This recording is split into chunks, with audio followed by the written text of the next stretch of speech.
अस्सलाम वालेकुम नाज़रीन और सामीन, क्या हाल है। उम्मीद है सब ठीक होंगे, खैर खैरियत से होंगे। मैं मोहम्मद असद और आप देख रहे हैं यूट्यूब चैनल बात टेकलबाग 723। तो ये जो देख रहे हैं आप पार्ट्स, ये हमारे पास यूनिवर्सल जो है ना वाल है। ये वाल अभी हम खोल रहे हैं, इसके तीनों नट्स। तो ये हमारे पास गैस है 600। ये फ्रिजों में गैस इस्तेमाल हो रही है। ये अभी नई गैस आई है। पहले जो है ना 134 या अपना 12 नंबर, ऐसे मुख्तलिफ़ नंबरों की गैसें थी। तो ये R600 है।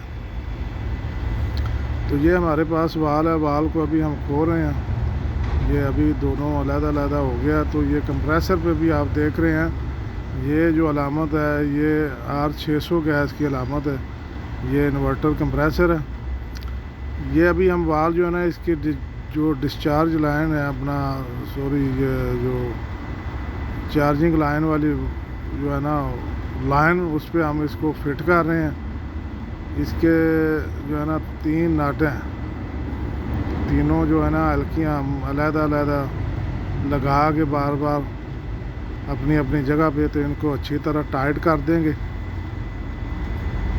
अभी जो है ना ये तीनों हल्की लग गई हैं। अभी इनको खूब अच्छी तरह टाइट करना है ताकि जो अभी इस जगह से जो है ना गैस बिल्कुल लीक ना हो। अभी हम जो इसका तीसरा नट है उसको टाइट कर रहे हैं। वाल अभी लग गया, ठीक है।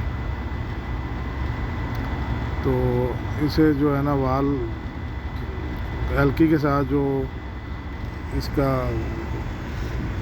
जगह है उसे खोलेंगे ताकि उसको थोड़ा सा सुराख कर दे। तो अभी जो है ना वो चार्जिंग लाइन जो है ना वो वाल के साथ लगा दी है। गेज जो है ना चार्जिंग वाल के साथ लग गई है। उस यूनिवर्सल के वाल के साथ गेज को लगा दिया गया है। दूसरी जो है ना लाइन अभी हम इसकी ये सिलेंडर के साथ लगाएंगे।